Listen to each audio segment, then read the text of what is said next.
Vamos abrir então, irmãos, em Mateus, no capítulo 7. Estamos já quase no final, do Sermão do Monte. E hoje eu gostaria de dar ênfase aqui ao verso 12. Estão me ouvindo bem aí atrás? O verso 12 diz assim: portanto, tudo quanto o que vós quereis que os homens vos façam, fazei-lhe também vós, porque esta é a lei e os profetas. Esta é a lei e os profetas. O que Jesus está querendo dizer com essa expressão? Ou seja, o que ele disse antes é o resumo do que a lei e os profetas ensinaram e requerem de nós, de nossa parte. Não é? Ou seja, a lei e os profetas disseram isso. É o objetivo ou o propósito da lei e os profetas. É isso que ele está querendo dizer. E a gente precisa lembrar do contexto. Né? Ouvistes o que foi dito aos antigos. Eu, porém, vos digo. Não é isso? Jesus está nos dando aqui a interpretação correta da lei de Deus. Ele não está revogando a lei, certo? Ele não está tornando a lei obsoleta. Por que nós podemos dizer isso? Lembram disso? Por que nós podemos dizer assim? É algo que me custou muito a compreender, muitos anos me custou para eu finalmente compreender isso. Né? Lá no capítulo 5, Jesus disse: não penseis que eu vim revogar a lei e os profetas. Eu não vim revogar, mas vim cumprir. E aquele que disser que ela foi ultrapassada será considerado mínimo no reino dos céus, mas aquele que observar esses mandamentos, né, ele vai ser considerado grande no reino dos céus. Então, não vim abrogar a lei, não vim destruir a lei, eu vim cumprir a lei. Né? E mais, logo a seguir, ele em 6 exemplos, ele vai dizer: ouviste que foi dito aos antigos, não adulterarás, eu porém vos digo. Ouviste que foi dito aos antigos, não matarás, eu porém vos digo. Ué, ele está abolindo a lei ou não está abolindo a lei? Ele está dizendo que alguma coisa passou e outra se introduz no lugar? Por que nós podemos afirmar com confiança que Jesus não está abolindo a lei? Lembram? Quem é que pode me responder? Um de cada vez, por favor.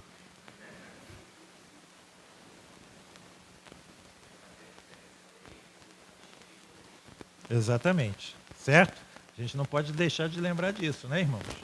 Sempre que Jesus se refere ao Antigo Testamento, de modo geral, a lei mosaica, o Pentateuco de modo particular, ele sempre fala: ouviste, está escrito. Nas vezes em que ele foi tentado, nos registros, né, que ele foi tentado por Satanás, nas 3 vezes, nas 3 respostas, ele diz: está escrito, citando o livro de Deuteronômio, está escrito. Ou quando perguntam a ele alguma coisa a respeito da lei, ele diz: como lês? Como lês? Não é isso?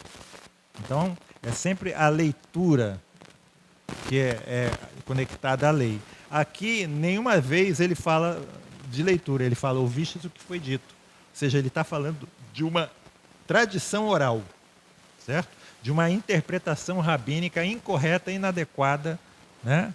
Herética, podemos até dizer assim, da lei de Deus. E ele nos dá esse grande privilégio aqui, né, de nos dar as regras de interpretação da lei de Deus, certo? E a gente pode dizer da lei de Cristo, porque ele foi o autor da lei, ele é o autor da lei. Então nós temos essa posição privilegiada em que o próprio autor nos mostra como nós devemos nos acercar da lei, não é isso?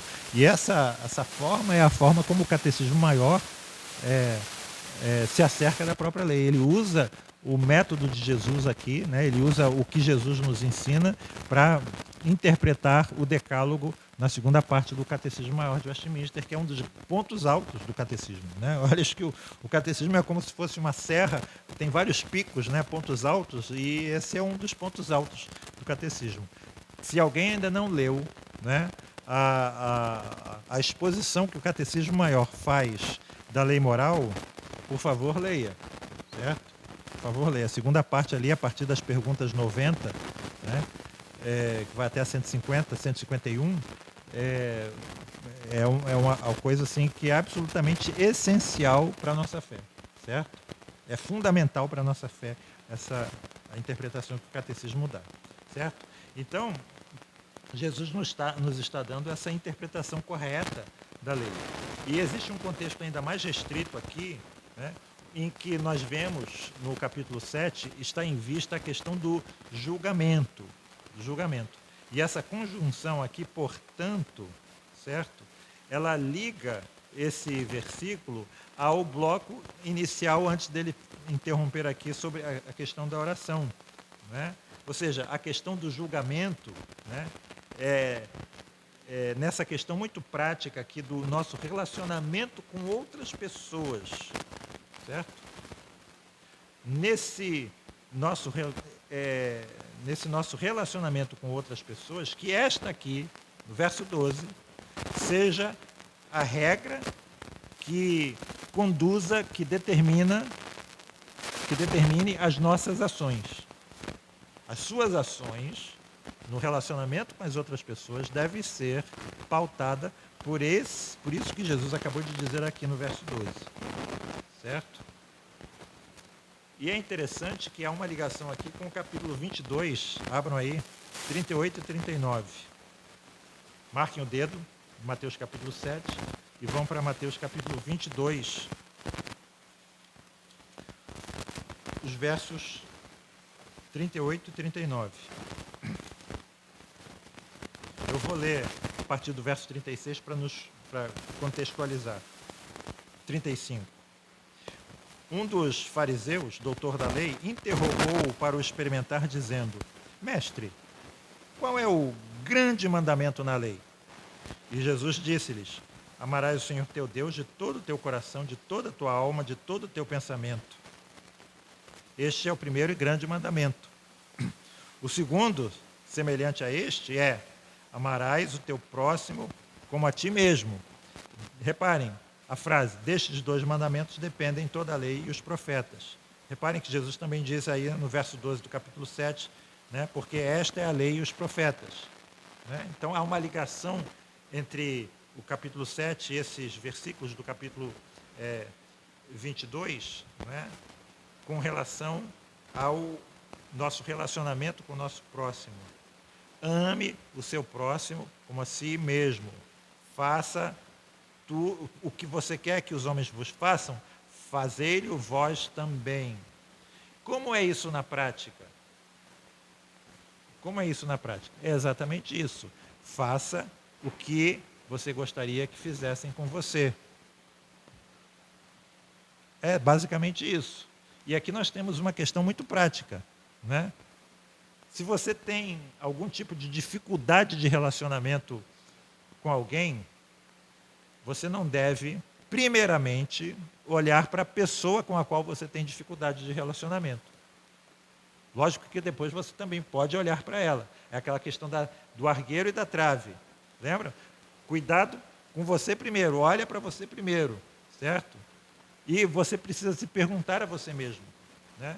Se alguém fosse, digamos assim, né, me alertar a respeito de um erro que eu estou cometendo, certo? De um comportamento inadequado que eu estou tendo, como que eu gostaria que essa pessoa falasse comigo? Que tipo de palavras me deixariam desencorajado? Ou talvez que tipo de palavras me deixariam irritado? Né? Por outro lado, né, que palavras me encorajariam a fazer o que é certo?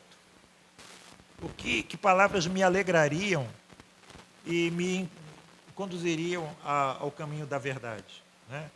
Quais são os tipos de palavra que eu gosto de ouvir e aqueles tipos de palavra que eu não gosto de ouvir? Um texto parecido também está em Efésios capítulo 5.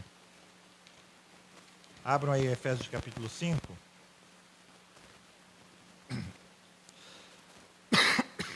Vejam aí os versos 28 e 29. Relacionamento próximo. Assim devem os maridos amar as suas próprias mulheres como a seus próprios corpos. Reparem, é o mesmo princípio. Faça aos outros o que você gostaria que fizessem com você. Né? Quem ama a sua mulher, ama a si mesmo. Porque nunca ninguém odiou a sua própria carne, antes a alimenta e sustenta, como também o Senhor a igreja. Certo? É o princípio, reparem, o princípio aplicado aqui à relação, ao relacionamento conjugal. Eu acho que a gente pode dizer aqui, lembra, que sempre que há uma ordem dada a uma mulher ou uma ordem dada ao homem, a gente precisa ver o contrário também, né? A mulher também deve amar ao homem como o seu próprio corpo, né? O marido como o seu próprio corpo. Então, faça ao outro o que você gostaria que ele fizesse com você. Você gostaria que gritassem com você? Você gostaria que xingassem você? Né? Você gostaria que usassem palavras ríspidas quando tratassem com você? Então, a mesma coisa. Não levante a voz para outra pessoa. Não trate o outro rispidamente. Não é isso? Não xingue. Acima de qualquer coisa, irmãos, nós precisamos cuidar das nossas palavras. Você já reparou que quando você está contrariado, um monte de palavras surgem na sua mente, e se você não se controlar, elas entram na sua boca, saem da sua boca? Rapidamente nós nos enchemos de bons argumentos, no nosso modo de entender, né? Que vão achatar outra pessoa e vão colocar outra pessoa no lugar dela, né? Ela vai ouvir aquilo que ela não queria ouvir, e nós vamos colocar a pessoa no lugar dela. E a gente fala. E é aquilo que a gente já falou aqui, né? Tem muita gente querendo falar em outras línguas, né? Um dom do Espírito é falar em outras línguas. O maior de todos os dons do Espírito é você aprender a calar em qualquer língua que você fale. Certo? Esse é o maior de todos os dons. Você aprender a se conter. Certo? É o domínio próprio. Certo? É você se refrear a si mesmo, colocar uma rédea, um cadeado nos seus lábios. Aprender a ficar de boca fechada. Né? Então, cuidado com as suas palavras. Você gosta de pessoas que dizem, né, a gente chama assim, pessoas de temperamento forte? Né? Pessoas opinativas. Já reparou que nós, ou a maioria de nós, é muito capacitado para resolver o problema dos outros? Nós temos as respostas prontas, fáceis, rápidas para resolver os problemas dos outros. Não é verdade isso? Nós somos experts nisso. Né? Pessoas que são opinativas. Mas, reparem, essas pessoas, na realidade, o que elas estão fazendo? Elas estão sempre criando problemas. Problemas com os outros. Né? Elas estão sempre afastando as pessoas de si mesmas. Então, irmãos, nós precisamos vigiar para que a gente não venha a se transformar em pessoas assim.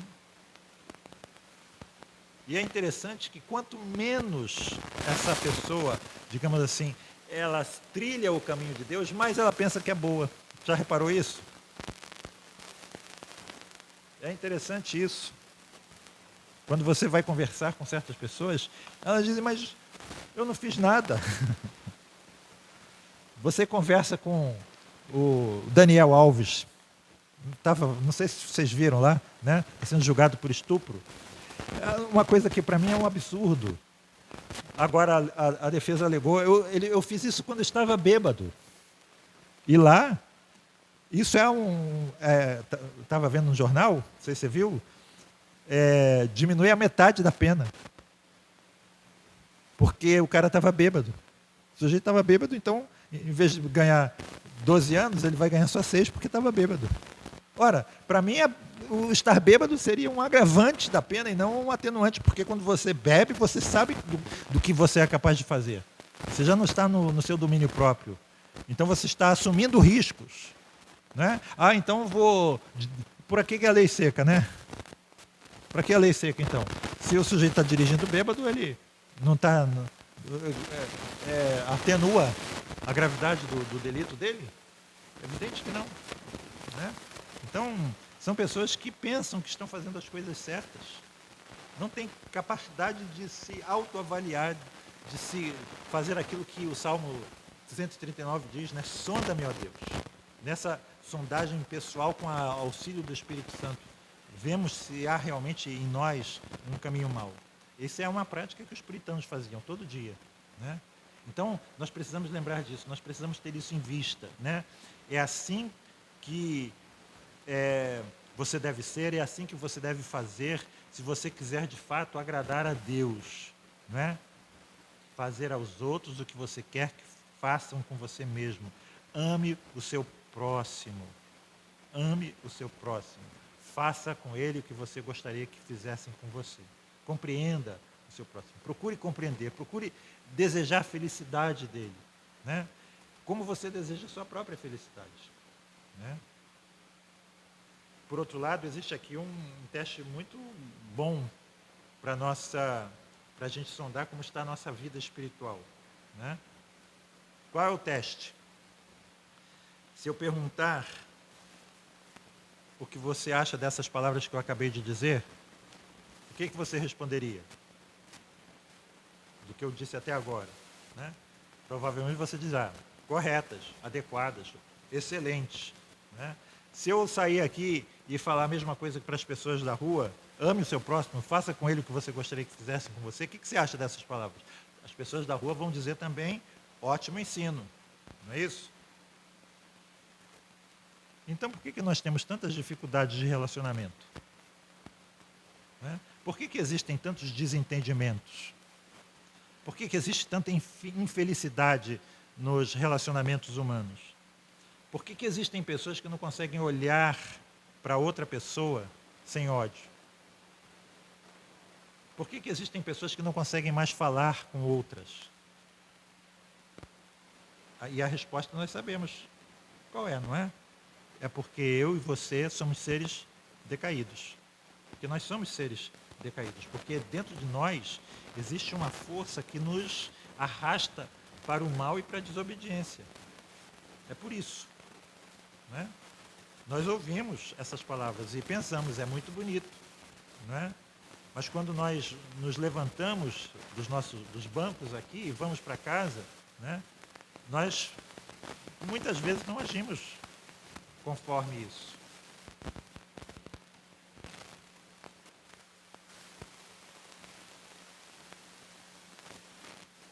E por quê? Mais uma vez, porque nós somos frutos da queda, né? Porque nós somos naturalmente seres egocêntricos, que nós pensamos excessivamente em nós mesmos, né? Nós estamos excessivamente interessados no nosso próprio bem-estar. Nós costumamos estar excessivamente centrados nos nossos próprios interesses. E por isso nós não temos tempo para desejar o bem dos outros, né? Porque nós estamos muito obstinados em desejar o nosso próprio bem. E essa é uma verdade, irmãos, que ela se aplica assim, 100% ao homem não regenerado, né? E em uma grande medida a nós regenerados. Nós ficamos muito magoados quando nós somos tratados de uma forma que nós consideramos que não foi adequada. Nós ficamos tristes, magoados, às vezes ofendidos, quando nós somos tratados de uma forma que nós julgamos que foi grosseira. Mas frequentemente nós não nos damos conta de que muitas pessoas podem se sentir magoadas da forma como nós as tratamos, com as palavras que nós dirigimos a essas pessoas. Mais uma vez, por quê? Porque o que nos move é um excessivo sentimento de autointeresse, de autossatisfação, onde o eu ocupa o primeiro lugar o tempo todo. Então nós precisamos fazer esse teste. Como é que está a nossa vida? Como é que está a sua vida? Como estão os seus relacionamentos? Como andam eles, né? Com as pessoas que são mais importantes para você, né? Seu marido, sua esposa, seus filhos, seus pais, seus irmãos em Cristo. Como andam esses relacionamentos, né? Talvez a gente precise se ajoelhar e pedir perdão e que o Senhor tenha misericórdia de nós, porque nós não estamos agindo como deveríamos agir. E para terminar, são 15 para as 9. Como nós podemos começar a viver de acordo com essa regra aqui? Como é que a gente chama essa regra? Hein? Tudo que vocês querem que vos façam, fazei vós também. Que os homens vos façam, fazei vós também. Como é que a gente chama essa regra? É a lei áurea, certo? É a lei áurea, ou a regra áurea, certo? É assim que os estudiosos chamam esse versículo. E a gente tem a resposta, mais uma vez, no capítulo 22 de Mateus. Qual foi a resposta de Jesus à pergunta do fariseu? Qual é o maior de todos os mandamentos? Qual é o maior de todos os mandamentos? Lembram? Já viram aquele filminho Café? Alguém viu já o Café? Não? Quando você tomar café, você não esqueça mais disso. Você precisa amar ao Senhor de todo o seu coração, alma, força e entendimento. Certo? Quando você tomar café, lembre disso. Cada vez que você tomar o seu café, você lembra que você precisa amar o seu Senhor, o seu Deus, de todo o seu coração, alma, força e entendimento. Café. Certo? Então, essa é a resposta, né? Nós precisamos obedecer a sequência. Nós não podemos começar no nosso próximo, né? Mas nós precisamos começar em Deus. Isso por quê, irmãos? Porque nós jamais vamos ter paz com o nosso próximo se nós não tivermos paz com o nosso Deus. Se nós não vamos poder ter paz com o nosso próximo se nós não estamos dando a Deus a primazia que ele requer e que ele merece, da qual ele é digno. Como disse Santo Agostinho, nós fomos criados para Deus, né? Ou nós fomos criados por Deus e para Deus. Não é isso? E nós não vamos encontrar paz a não ser nele. Né? Ou seja, só nele os conflitos são realmente resolvidos, só nele os conflitos cessam, só nele começa o amor. Sem ele não existe real amor permanente. Né? Só nele nós somos libertados de nós mesmos e desse nosso terrível egocentrismo. Né? A grande tragédia do mundo, qual é? É que vocês não sabem que eu estou sempre certo e vocês estão errados quando eu estou certo, quando vocês discordam de mim. Não é isso? Não essa é a grande tragédia? Se vocês tão somente pudessem colocar na mente de vocês que vocês estão errados quando discordam de mim e que eu estou certo sempre, nós teríamos paz. Mas em Deus nós somos libertados desse egocentrismo. Não é? Repare mais uma vez para terminar o contexto.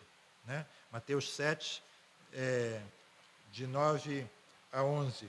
Qual dentre vós é o homem que, pedindo-lhe o pão, seu filho lhe dará uma pedra, ou pedindo-lhe peixe, lhe dará uma serpente? Se vós, pois, sendo maus, sabeis dar boas coisas aos vossos filhos, quanto mais vosso Pai que está nos céus dará bens aos que lhe pedirem. E aí vem o portanto. Ou seja, quando vamos a Deus e percebemos, né, que em nossa relação com Ele, né, Ele não nos trata conforme nós merecemos, a ordem de Jesus no verso 12 vai ganhar força. Né? O Senhor me ama a despeito de mim mesmo. O Senhor me ama a despeito dos meus pecados e dos meus erros. Se Ele me amou quando eu era pecador e Ele entregou o seu Filho por mim quando eu era pecador, muito mais agora, que eu fui salvo da ira, Ele vai me dar juntamente com o seu Filho todas as coisas. Então, Ele vai me contemplar através de Jesus, e Ele vai sempre me tratar com graça e com misericórdia. E é assim o tempo todo que Deus trata comigo. Então o Senhor Jesus conclui e diz, então, trate a sua esposa, trate o seu marido, trate o seu pai, a sua mãe, o seu filho, a sua filha, o seu irmão em Cristo, de acordo com esse princípio. Trate essa pessoa como eu tenho tratado você. Eu dei a minha vida por você. E agora prove o amor que você tem por mim, tratando o seu próximo como você é tratado por mim. É para isso que nós fomos chamados. É isso que nós precisamos fazer. Amamos a Deus? Café, com todo o nosso coração, com toda a nossa alma, com toda a nossa força, com todo o nosso entendimento?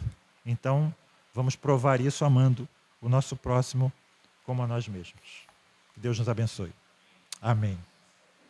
Vamos ficar de pé? Para ter uma oração. Vou pedir a Márcia que encerre com oração. Depois nós vamos cantar o nosso hino trinitário.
Amém. Amém. Glória seja ao Pai, ao Filho e ao Santo Espírito, como era no princípio e hoje para sempre, eternamente. Amém. Amém. Amém, irmãos. Domingo normal.